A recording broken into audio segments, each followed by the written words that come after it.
요즘 사드 문제로 한중의 군사, 외교 그리고 경제 관계가 여러모로 주목을 받고 있습니다. 오늘은 좀 다른 각도에서 한중 관계를 바라볼까 하는데요. 많은 분들이 아실 뿐입니다. 중국을 대표하는 작가, 전 세계적知名도의 위하 작가 스튜디오에 직접 모셨습니다. 안녕하세요. 김호준 선생님의 이번 프로그램에 출연하게 돼서 매우 반갑습니다. 제가 한 가지는 알아들었습니다. 바로 사드라는 단어였습니다. 한국에서 가장 유명하고 재밌는 시사 방송이라고. 对，然后你有什么想对他说的吗？轮到我了吗？对。那你待会能不能给我一个暗示？对， 매우 날카롭고 재미있는 시사 프로그램이라는 것을 이제 얘기 들었고요. 혹시 오늘도 재미있는 뭔가 이야기를 터뜨릴 생각이신지 네. 그거 매우 궁금합니다. 그거는 이제 작가님한테 달려있어요. 작가님한테 달려있는데. 자, 대표작 중에 하나인데 허삼간 매혈기, 한국에서 굉장히 유명한 소설입니다. 영화 됐어요. 영화 됐는데 유아 작가를 모르는 한국 독자들도 있기 때문에 제가 좀 소개를 더 드리면 뉴욕타임즈에도 기고를 정기적으로 하시고 유럽에서도 책들이 번역 출간이 됐고 세계 여러 나라에서 문학상도 받으셨고 그리고 프랑스에서 문화예술 훈장도 받으셨고 맞습니까?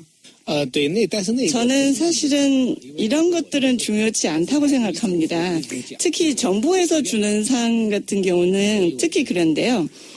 예, 아까 이제 프랑스 문학 예술 훈장을 말씀하셨는데 그거는 사실은 중국에서 비유를 하자면 중국에서 5일 노동절 때 주는 그런 상장과 똑같다고 보고 있습니다. 굉장히 흔하다는 얘기예요. 많은 사람들한테 주는 어떤 상이라고 할 수 있겠습니다. 알겠습니다. 그래도 중국에 출간 20년 넘은 책이 중국에서 한 해에 130만 부, 140만 부 팔리는 건 이건 대단한 거 아닙니까? 是的，我觉得这确实是 저도 예상하지 못한 어떤 기적이라고 할 수 있겠습니다. 저희가 이제 문학 방송이 아니고 시사 방송이에요. 그래서 지식인으로 작가에게 한중 간의 현안을 한번 여쭤보려고 하는 거거든요. 작가의 관점은 이런 사안들을 어떻게 바라볼까? 이런 시사적인 질문을 해도 괜찮겠는지 물어봐주세요. 실은 이제 중국에서 가장 유명한 모든 사람들이 다 알고 있는 뉴스 프로그램은 7시에 방송되는 뉴스 신원联播라는 프로그램이 있습니다. 예, 그 프로그램은 제가 10몇 년 동안은 보지 않았습니다. 그리고 대부분 중국에서 진행하는 그런 뉴스 프로그램은 반대로 이미 반대로 이해하면 된다고 저는 생각하고 있습니다. 네, 그렇네. 당연히 대답해드리겠습니다. 그리고 저는 제 뜻을 반대로 표현할 수도 있습니다. 알겠습니다.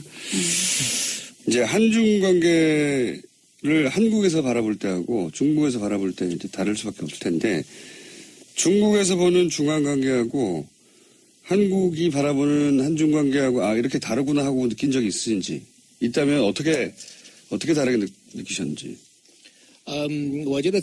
저는 그 차이점은 주로 시간에서 드러나고 있다고 생각합니다. 실은 이제 사드 문제가 중국에서 일파만파로 커졌던 그 시점은 주로 작년 하반기였습니다. 근데 올해부터는 이제 북한이 미사일도 발사하고 제6차 핵실험도 강행한다는 이런 행동을 보이고 있어서 그래서 중국은 이제 북한에 대한 관심을 더 많이 쏟게 되고 있습니다. 그러니까 사드를 그렇게 많이 주목하지 않고 있는 것 같습니다. 이제는 점점 더. 네. 사드 때문에 작년 하반기에 한국 제품 불매 운동도 있었다고 들었고 그리고 한류 스타들 중국 드라마 출연이 취소된다든가 관광 분야에도 영향이 있고 그렇게 저희는 신문 기사를 통해 들었는데 작년 하반기에 그러면 중국에서 느끼는 사드 문제는 어느 정도로 심각한 거였어요? 저는 중국인도 그렇고 한국인도 그렇고 사드를 너무 심각하게 생각하고 있는 게 아닌가라는 생각을 합니다. 사드는 뭐 정치적이고 이제 군사 외교적인 문제인데요. 일단 사드의 역할을 놓고 보자면 일단 그 레이더를 뭐 600km에서 2000km까지의 탐측을 가능하다고 이게 얘기를 하는데요. 한국에서 사드를 지지하는 사람들은 이런 그 시스템이 한국을 보호할 수 있다고 이제 생각을 하는 거죠. 근데 중국은 이제 사드 시스템이 굉장히 중국을 위협하고 있다고 생각을 합니다. 실은 이제 미국의 이런 사드 시스템을 비롯해서 이런 이제 미사일 요격 시스템 같은 경우는 실효성을 봤을 때 그러니까 여태까지 뭐 이제 17차례를 이제 요격 시험을 해봤는데 9차례만 성공을 했고 그리고 2004년부터 3차례도 이제 실패를 한 경험이 있습니다. 그래서 과연 이 시스템의 어떤 미사일 요격 능력이 어느 정도 있는 건지 그거는 이제 장담할 수 없는 거고요. 저는 사드는 굉장히 정치적인 문제라고 생각을 합니다. 사실은 중국에서 일반 사람들의 어떤 생각은 이제 정부의 어떤 입장이라든지 그리고 관병 언론의 어떤 입장에 많이 끌려다니는 부분이 있습니다. 그러면 중국의 일반적인 여론은 이제 중국 당국의 입장하고 같이 가는 거네요? 起码是大部分 제가 느끼는 건 그런 것 같습니다. 적어도 대부분의 일반 그 중국인들은 그 정부와 관변 언론들의 어떤 그 입장을 그대로 수용하는 것으로 보이고 있고요. 그리고 제가 이제 온라인상 인터넷을 통해서 이제 느꼈던 것도 그렇습니다. 그런데 아까도 말씀하셨지만 뭐 중국이나 한국이나 이 사드에 대해서 지나치게 민감하게 반응하는 것 같다고 말씀하셨는데 그리고 사드는 정치적인 문제라고 군사적인 문제라기보다는 그 관점에서 이것이 미국이 중국을 견제하려고 하는 것인데 그 사이에서 중국과 한국 사이에 지나치게 긴장관계가 만들어진 거 아니냐. 그래서 중국과 한국 사이는 이렇게까지 할 필요는 없다. 좀 더 부드럽게 문제를 풀어볼 필요가 있다. 이런 시각은 없는지 궁금한 거죠. 这个原因我觉得这个责任 네, 저는 이제 이 책임은 한국에 있지 않을까 생각을 합니다. 왜냐하면 박근혜 정부 초기에는 한중 관계가 역사상 유례 없는 가장 좋은 관계를 자랑을 했는데요. 그런데 이런 상황에서 그러니까 사드와 같은 중국에는 사실은 그렇게 위협적이지 않는 시스템이고 그리고 한국한테는 그렇게 뭐 군사적으로 대단한 시스템이 아닌 거를 가지고 한중 관계를 이렇게 안 좋은 방향으로 얼음장처럼 만들었지 않았느냐. 이것은 한국의 책임이 있다고 생각을 하고요. 그리고 결과적으로는 일본만 좋아하지 않을까. 왜냐하면 아베 정부는 군국주의적인 어떤 사고를 가지고 있기 때문입니다. 박근혜 정부가 사드를 배치하기 직전까지도 사드를 배치하지 않을 거라고 조속한 시일 내에는 그렇게 얘기하긴 했었죠. 중국 정부에. 그 말씀하시는 것 같은데, 그죠? 事实上在萨德 사드 문제가 갑자기 튀어나기 전에는 중국과 한국 간의 어떤 관계는 정말 전 세계로 봤을 때도 가장 좋은 어떤 외교 관계가 아닌가 싶습니다. 이런 사드 문제가 갑자기 이제 얘기가 꺼냈고 그리고 중국인들한테는 아무래도 어떤 충격이지 않을까 싶습니다.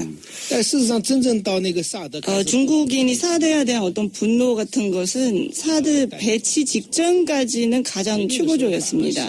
왜냐하면 실질적으로 사드 배치한 것은 황교안 총리께서 이제 총리 대행 시절에는 이것을 진행을 한 거잖아요.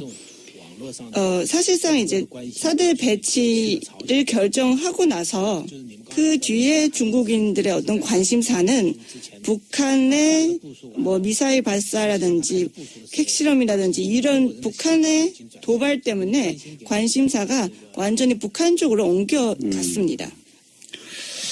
알겠습니다. 중국의 입장에서 보자면, 중국의 관점에서 보자면, 한국에도 큰 도움이 안 되는 시스템이고 중국에도 큰 위협이 안 되는 시스템인데 결국은 일본만 좋은 이 무기에 대해서 그렇게 집착하고 이 관계를 망가뜨렸냐 갑자기 박근혜 정부가 이런 얘기인 것 같은데요. 그런데 이제 문재인 정부가 출범을 했어요. 사드 배치 책임 있는 정부는 이제 끝이 났고 그러면 중국 지식인의 입장에서 보기에는 이 문제는 어떻게 풀어야 잘 풀릴까요? 저는 우선 중국과 북한의 관계에 대해서 좀 말씀드려야 할 것 같습니다. 일단 많은 한국 사람들이 생각하는 것처럼 중국과 북한의 관계는 그리 좋지는 않았습니다. 중국과 일본 그리고 한국과 일본의 관계가 매우 안 좋은 걸로 계속한다면 그러면 중국과 한국은 관계가 좋을 수밖에 없어요. 일단은 사드는 이미 배치했고 그리고 이미 어떤 이미 실종하는 어떤 문제로 봐야 됩니다. 물론 이제 정부 입장에서는 뭐 여러 가지 뭐 제재도 하고 뭐 하겠지만 네, 우리가 최근에 볼 수 있는 것은 일단 문재인 대통령님이 중국으로 특사를 보냈고 또 이 특사는 중국에서 시진핑 주석을 만나서 이제 환담을 했고 이런 부분들에 대해서 그 관변 언론이나 주류 언론들은 매우 적극적으로 보도를 했습니다. 그래서 이런 것들은 다 긍정적인 어떤 신호, 긍정적인 시그널을 우리한테 이제 시사를 하고 있고요. 근데 제 생각에는 중한 관계는 더 나빠질 수는 없을 것 같습니다. 이미 이제 최악의 상황이었기 때문에 더 이상은 나빠질 수 없고 이제는 나아지지 않을까라고 생각을 합니다. 그 정도로 나빴어요?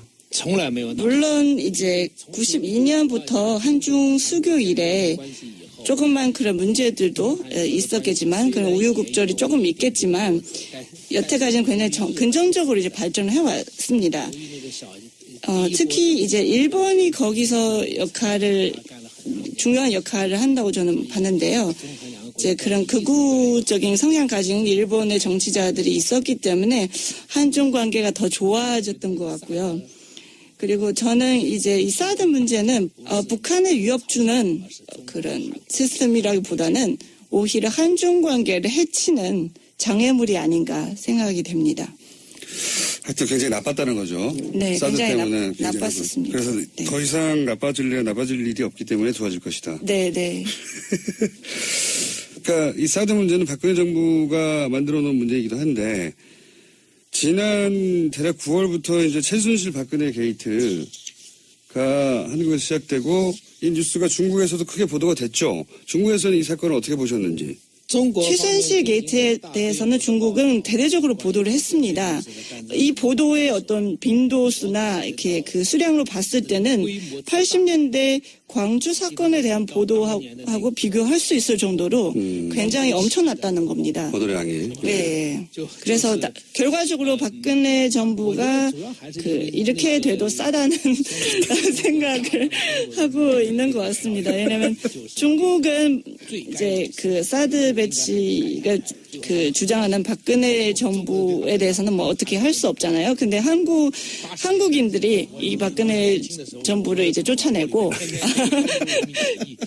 결국 이런 결과를 얻었습니다. 그렇게 중국인들 입장에서는 중국을 괴롭히는 사드 문제를 결정한 박근혜 정부를 한국인들이 물론 그것 때문에 쫓아낸 건 아니지만 쫓아내니 통쾌하다고 하고 바라봤군요. 이 뉴스를. 네. 중국의 일부 네티즌들이 풍수지리의 뭐 이런 거를 가지고 뭐 한국과 북한에 대해서 이제 평가를 하기도 했습니다. 한국의 청와대는 그 풍수지리상으로 봤을 때 가장 안 좋은 터라고 지금 보고 있습니다. 반대로 북한의 그 평양궁은 일단 김일성부터 이제 3대 굉장히 잘 먹고 잘 살고 있기 때문에 가장 풍수지리상으로 봤을 때 가장 좋은 터가 아닌가 지금 생각을 하고 있습니다. 네. 그리고 재미있는 시각도 있네요. 여하간 중국의 입장에서는 이 사건이 바로 직전에 사드 문제 때문에 굉장히 관심이 높았고 그리고 탄핵되는 과정을 통쾌하게 바라봤다. 만약에 미국의 트럼프 대통령이 이제 한국을 계속 괴롭혔다면 그러다가 탄핵됐으면 우리도 통쾌했겠죠. 뭐 그런 정도로 이해합니다. 촛불 시위가 있고 탄핵이 실제로 되고 그리고 대통령이 파면되고 대선이 있고 이런 과정 전체가 중국에 보도가 됐을 텐데 중국에서는 일어나지 않을 일이잖아요. 이런 과정을 바라보는 중국인들의 심정, 시각, 관점 이런 게 궁금한 거거든요. 어떻게 느꼈을까? 저는 사실은 핸드폰을 통해서 촛불 시위 그때 모습을 지켜봤었는데요. 그리고 저는 이제 1989년도 그때天安문 사건을 천안문 사건, 예. 그것을 이제 떠올랐습니다. 1989년 5월에 이제 2번 정도의 100만 명이 넘는 중국인들도 모여서 예. 이런 시위를 벌였었는데요. 뭐 평균적으로 매일 한 30만 명이 모였었던 것 같습니다. 예, 그것을 떠올렸습니다. 이런 중국에서는 다시 일어나지 않다고 저는 봅니다. 왜냐하면 중국 정부는 군대까지 동원해서 그 집회하는 사람들을 집으로 보내거나 이제 잡아갈 수 있기 때문에 그러니까 이런 집회는 더 이상 가능하지 않습니다. 그래서 저는 이제 그 전에 전두환 대통령 시절에도 그 한국의 민중들이 이런 그 봉기를 통해서 어떤 그 시위를 통해서 이제 대통령을 쫓아냈고 이번에도 비슷한 사태로 저는 생각을 하고 있습니다. 물론 이번에는 피를 흘리지 않은 어떤 혁명이라고 할 수 있겠습니다. 이렇게 큰 규모의 어떤 집회 그거는 중국에서 일어날 수 없는 일이라고 생각을 합니다. 그런 데 대한 중국의 불만은 없나요? 그러니까 뭐랄까 당국의 보이지 않는 통제나 혹은 이런 집회를 강하게 규제하는 것이나 또는 뭐 인터넷상에서의 규제도 있고 이런 전반적인 통제에 대해서 중국인들이 답답해하거나 불만이 있는 건 없습니까? 이제 한국 촛불 집회를 보다가 물론 정치 상황은 다르지만 우리도 저런 문화가 있었으면 좋겠다라고 하는 불만이나 그런 거는 형성돼 있지 않나요? 중국 문화 저변에 혹시? 중국 정부는 1989년도에 이 천안문 사태를 이제 지나면서 얻은 교훈이 있는 것 같습니다. 그러니까 왜냐하면 그때는 이미 나라 전체가 좀 굉장히 혼란에 빠졌고 통제 불능의 어떤 지경까지는 갔었던 것 같습니다. 그래서 통제를 하는 것 같습니다. 정부 입장에서는? 네. 근데 이제 일반인들이나 작가 입장에서는 그런 정부의 규제가 답답할 수 있잖아요. 작가로서 시민으로서 답답하지 않은가. 이제 그런 거죠. 자기가 하고 싶은 말을 예를 들어서 이 방에 있는 사람들만 들을 수 있고 이 방의 밖이라든지 아니면 더 멀리 있는 사람들한테 전달할 수 없다는 이런 것을 이제 느꼈을 때 참 말하는 어떤 자유라든지 언론의 자유가 없다는 것을 이제 느낄 수 있습니다. 근데 제가 보기에는 이런 심각한 어떤 그런 언론에 대한 어떤 통제 같은 경우는 결과적으로 이 이견을 내는 사람도 정부도 모두 그 상처를 받을 수 있습니다. 말을 하고자 하는 개인한테는 뭐 이거는 더 이상 얘기할 필요는 없고요. 그러니까 정부의 입장에서 말을 해도 이런 통제는 단기적인 어떤 안정을 보장할 수 있습니다. 그러나 장기적으로 봤을 때는 더 심각한 어떤 위협 요인이 될 수도 있습니다. 왜냐하면 민의, 사람들의 어떤 생각을 알 수 없기 때문입니다. 그러니까 민주사회에서는 일단 선거제도가 있고 그리고 언론의 자유가 있기 때문에 정부가 이런 의견을 수렴해서 정체적으로 이제 반응을 할 수 있습니다. 그러나 그렇지 않는 나라에서는 다른 목소리를 듣기가 어렵습니다. 그리고 만약에 이런 좀 다른 목소리를 듣지 못한다면 오히려 이 정권에 굉장히 치명적일 수는 있습니다. 거기까지만 듣겠습니다. 작가님 위험해지실 것 같아서. 谢谢. 자, 그러면 시간이 많이 돼서 오늘 한 두 가지 정도만 더 질문 드리려고 하는데 하나는 뭐냐면 한국인들은 중국을 이렇게 오해하고 있는데 중국인을 그건 오해야라고 하는 그런 지점을 발견한 적이 있는지. 사실은 중국과 북한의 관계는 중국과 한국 관계처럼 좋지 않다는 거. 아까는 말씀드렸는데요. 물론 이제 한중 관계에 사드 문제 있고 앞으로 이 문제를 해결해야 되겠지만, 그러니까 중한 관계가 훨씬 더 좋다는 것을 이제 말씀드릴 수 있습니다. 그렇군요. 한국에서는 흔히 중국을 통해서 중국이 북한의 문제를 해결하거나 컨트롤할 수 있다고 생각하는데 둘 사이 관계가 굉장히 좋지 않다. 중국에서 바라보기에. 오해군요. 이하 작가님을 모르는 한국인에게 한국의 잠재 독자에게 내 책을 딱 한 권만 읽으면 무슨 책을 읽으라고 하시겠습니까? 다 읽기 너무 많아요. 한 권만 읽는다면? 我就推荐刚刚 새로 重新 다시 내놓은 그 형제라는 책을 추천해드리고 싶습니다. 이유는요? 一本你要 문화혁명부터 오늘날까지 중국의 역사를 아시려면 이게 가장 적절한 어떤 소설책이 아닌가 싶습니다. 그렇군요. 자료를 보다 보니까 부모님도 의사였고 원래 의학도 오셨다면서요? 왜 작가가 되신 겁니까? 이게 마지막 질문인데. 因为 치과 의사를 해본 적이 없으셔서 아마 얼마나 지루한 직업인지 모르실 것 같아요. 每天看着别人 매일 이렇게 막 떡 벌린 입을 보고 그리고 이 안에 건강하지 않은 치아 상태를 보려면 그걸 굉장히 괴롭습니다. 그래서 다른 일을 하고 싶은데 작가가 되었습니다. 많은 직업이 있잖아요. 의학도에서 작가가 된 결정적인 이유가 있나요? 是有原因的 80년대 초에 그때 어떤 작은 현에서 이제 제가 살고 있었는데 거기 현지의 어떤 작가들이 항상 뭔가 놀러 다니는 것 같았어요. 그리고 저는 하루에 8시간씩 일하고 6일 연속 일을 해야 됐습니다. 그리고 받은 돈은 사실 똑같았고요. 근데 생각을 해보니까 작곡 같은 경우는 다시 배워야 되고 뭐 화가 같은 걸 되려도 배워야 되지 않습니까? 근데 작가 같은 경우는 글만 쓸 줄 알면 할 수 있을 것 같아가지고 처음에 쓴 소설이 바로 성공으로 이어졌나요? 我当时因为中国有很多 제가 사실은 그렇게 빨리 성공을 거두지는 못했습니다. 처음에는 단편 소설 위주로 썼습니다. 경상의 많은 도시에 있는 그런 문학지에 계속 이제 보냈죠. 제 작품을 보내고 네, 항상 퇴장을 받았습니다. 그래서 저는 그때 이제 마당에 있는 집에서 살고 있었는데 제 원고지가 오면 항상 그 우체국 아저씨가 던져줬습니다. 마당 밖에서 안으로 슉 던졌었는데요. 그래서 저희 아버지가 또 이번 퇴장 맞았구나 이렇게 말씀하시기도 했는데 사실은 그때 제가 이 작품을 보냈던 중국의 수많은 도시들이 있는데 지금까지도 다 가보지를 못할 정도로 굉장히 많았습니다.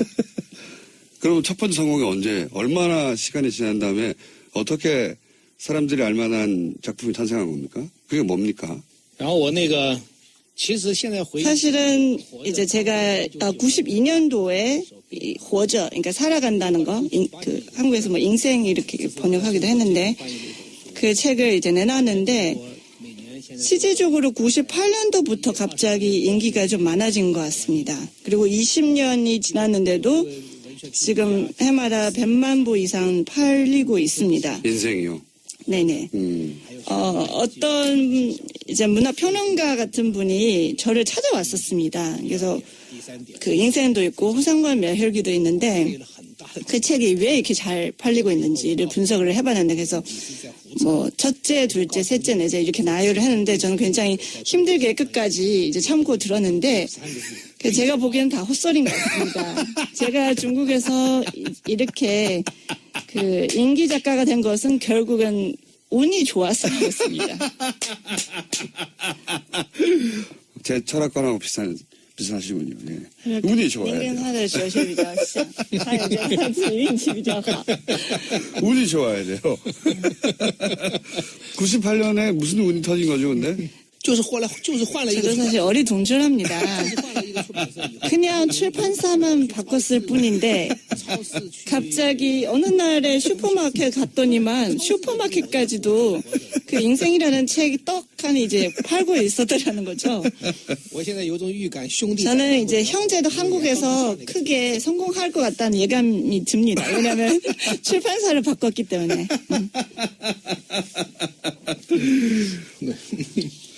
이게 그래서 저는 처세술이라든가 자서전 같은 거 다 헛소리라고 생각해요, 저도. 성공은 복제할 수가 없는 거군요, 누군가의 성공을. 그래서 복제하고 싶어서 자꾸 그 성공한 사람들이 어떻게 살았나, 이게 처세술 책도 많이 나오고 하는데 다 소용없는 짓 같다고 저는 평소에 생각해 봤는데 아마 작가님도 똑같이 다시 하셔도 성공한다는 보장은 없다고 봅니다, 거의. 다시 돌아가서. 이제 제 지금 살아온 인생을 돌이켜보면 지금까지 참 운 좋게 모든 한 걸음 한 걸음 다 제대로 밟은 것 같습니다.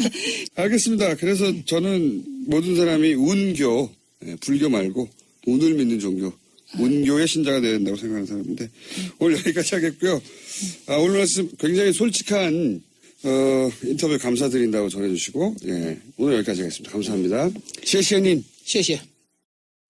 문학 예술 훈장을 말씀하셨는데 그거는 사실은 중국에서 비유를 하자면 중국에서 5일 노동절 때 주는 그런 상장과 똑같다고 보고 있습니다. 굉장히 흔하다는 얘기예요. 많은 사람들한테 주는 어떤 상이라고 할 수 있겠습니다. 알겠습니다.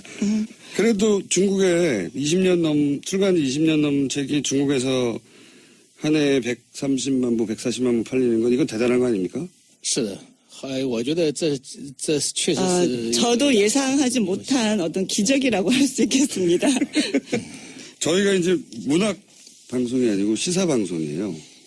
그래서 지식인으로 작가에게 한중간의 현안을 한번 여쭤보려고 하는 거거든요. 작가의 관점은 이런 사안들을 어떻게 바라볼까? 이런 시사적인 질문을 해도 괜찮겠는지 물어봐주세요. 실은 이제 중국에서 가장 유명한 모든 사람들이 다 알고 있는 뉴스 프로그램은 7시에 방송되는 뉴스 신원联播라는 프로그램이 있습니다. 그 프로그램은 제가 10몇 년 동안은 보지 않았습니다. 그리고 대부분 중국에서 진행하는 그런 뉴스 프로그램은 반대로 이미 반대로 이해하면 된다고 저는 생각하고 있습니다. 네, 그렇네. 당연히 대답해드리겠습니다. 그리고 저는 제 뜻을 반대로 표현할 수도 있습니다. 알겠습니다. 이제 한중 관계를 한국에서 바라볼 때하고 중국에서 바라볼 때 이제 다른 사람들은 이런 시스템이 한국을 보호할 수 있다고 이제 생각을 하는 거죠. 근데 중국은 이제 사드 시스템이 굉장히 중국을 위협하고 있다고 생각을 합니다. 실은 이제 미국의 이런 사드 시스템을 비롯해서 이런 이제 미사일 요격 시스템 같은 경우는 실효성을 봤을 때 여태까지 이제 17차례를 이제 요격 시험을 해봤는데 9차례만 성공을 했고 그리고 2004년부터 3차례도 이제 실패를 한 경험이 있습니다. 그래서 과연 이 시스템의 어떤 미사일 요격 능력이 어느 정도 있는 건지 그거는 이제 장담할 수 없는 거고요. 저는 사드는 굉장히 정치적인 문제라고 생각을 합니다. 사실은 중국에서 일반 사람들의 어떤 생각은 이제 정부의 어떤 입장이라든지 그리고 관병 언론의 어떤 입장에 많이 끌려다니는 부분이 있습니다. 그러면 중국의 일반적인 여론은 이제 중국 당국의 입장하고 같이 가는 거네요? 제가 느끼는 건 그런 것 같습니다. 적어도 대부분의 일반 중국인들은 정부와 관변 언론들의 어떤 입장을 그대로 수용하는 것으로 보이고 있고요. 그리고 제가 이제 온라인상 인터넷을 통해서 이제 느꼈던 것도 그렇습니다. 그런데 아까도 말씀하셨지만 중국이나 한국이나 이 사드에 대해서 지나치게 민감하게 반응하는 것 같다고 말씀하셨는데 그리고 사드는 정치적인 문제라고 군사적인 문제라기보다는 그 관점에서 이것이 미국이 중국을 견제하려고 하는 것인데 그 사이에서 중국과 한국 사이에 지나치게 긴장관계가 만들어진 거 아니냐. 그래서 중국과 한국 사이는 이렇게까지 할 필요는 없다. 좀 더 부드럽게 문제를 풀어볼 필요가 있다. 이런 시각은 없는지 궁금한 거죠. 저는 이제 이 책임은 한국에 있지 않을까 생각을 합니다. 왜냐하면 박근혜 정부 초기에는 한중 관계가 역사상 유례 없는 가장 좋은 관계를 자랑을 했는데요. 그런데 이런 상황에서 사드와 같은 중국에는 사실은 그렇게 위협적이지 않는 시스템이고 그리고 한국한테는 그렇게 군사적으로 대단한 시스템이 아닌 거를 가지고 한중 관계를 이렇게 안 좋은 방향으로 얼음장처럼 만들었지 않았느냐 이것은 한국의 책임이 있다고 생각을 하고요. 그리고 결과적으로는 일본만 좋아하지 않을까. 왜냐하면 아베 정부는 군국주의적인 어떤 사고를 가지고 있기 때문입니다. 박근혜 정부가 사드를 배치하기 직전까지도 사드를 배치하지 않을 거라고 조속한 시일 내에는 그렇게 얘기하긴 했었죠. 중국 정부에. 그 말씀하시는 것 같은데, 그죠? 事实上，在萨德 그러니까 사드 문제가 갑자기 튀어나기 전에는 중국과 한국 간의 어떤 관계는 정말 전 세계로 봤을 때도 가장 좋은 어떤 외교 관계가 아닌가 싶습니다. 이런 사드 문제가 갑자기 그럴 수밖에 없을 텐데 중국에서 보는 중한 관계하고 한국이 바라보는 한중 관계하고 이렇게 다르구나 하고 느낀 적이 있으신지 있다면 어떻게 다르게 느끼셨는지. 我觉得差异就是 저는 그 차이점은 주로 시간에서 드러나고 있다고 생각합니다. 我在想象， 실은 이제 사드 문제가 중국에서 일파만파로 在中 커졌던 그 시점은 주로 작년 하반기였습니다. 근데 올해부터는 이제 북한이 미사일도 발사하고 제6차 핵실험도 강행한다는 이런 행동을 보이고 있어서 그래서 중국은 이제 북한에 대한 관심을 더 많이 쏟게 되고 있습니다.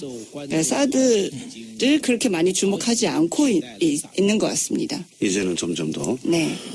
사드 때문에 작년 하반기에 한국 제품 불매 운동도 있었다고 들었고 그리고 한류 스타들 중국 드라마 출연이 취소된다든가 관광 분야에도 영향이 있고 그렇게 저희는 신문 기사를 통해 들었는데 작년 하반기에 그러면 중국에서 느끼는 사드 문제는 어느 정도로 심각한 거였어요? 我觉得那个中国人 저는 중국인도 그렇고 한국인도 그렇고 사드를 너무 심각하게 생각하고 있는 게 아닌가라는 생각을 합니다. 사드는 뭐 정치적이고 이제 군사 외교적인 문제인데요. 萨德的那种 일단 사드의 역할을 놓고 보자면 일단 그 레이더를 뭐 600km에서 2000km까지의 탐측을 가능하다고 이게 얘기를 하는데요. 한국에서 사드를 지지하는 요즘 사드 문제로 한중의 군사, 외교 그리고 경제 관계가 여러모로 주목을 받고 있습니다. 오늘은 좀 다른 각도에서 한중 관계를 바라볼까 하는데요. 많은 분들이 아실 분입니다. 중국을 대표하는 작가, 전 세계적知名도의 위화 작가 스튜디오에 직접 모셨습니다. 안녕하세요. 很荣幸来参加那个 김어준 선생님의 이번 프로그램에 출연하게 돼서 매우 반갑습니다. 听明白 제가 한 가지는 알아들었습니다. 바로 사드라는 단어였습니다. 한국에서 가장 유명하고 재밌는 시사 방송이라고. 对，然后你有什么想对他说的吗？轮到我了吗？对。那你待会能不能给我一个暗示？对， 매우 날카롭고 재미있는 시사 프로그램이라는 것을 이제 얘기 들었고요. 혹시 오늘도 재미있는 뭔가 이야기를 터뜨릴 생각이신지 네. 그거 매우 궁금합니다. 그거는 이제 작가님한테 달려있어요. 작가님한테 달려있는데. 자, 대표작 중에 하나인데 허삼간 매혈기. 한국에서 굉장히 유명한 소설입니다. 영화 됐어요. 영화 됐는데 이화 작가를 모르는 한국 독자들도 있기 때문에 제가 좀 소개를 더 드리면 뉴욕타임즈에도 기고를 정기적으로 하시고 유럽에서도 책들이 번역 출간이 됐고 세계 여러 나라에서 문학상도 받으셨고 그리고 프랑스에서 문화예술 훈장도 받으셨고 맞습니까?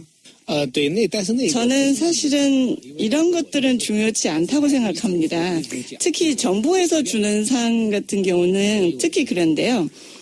예, 아까 이제 프랑스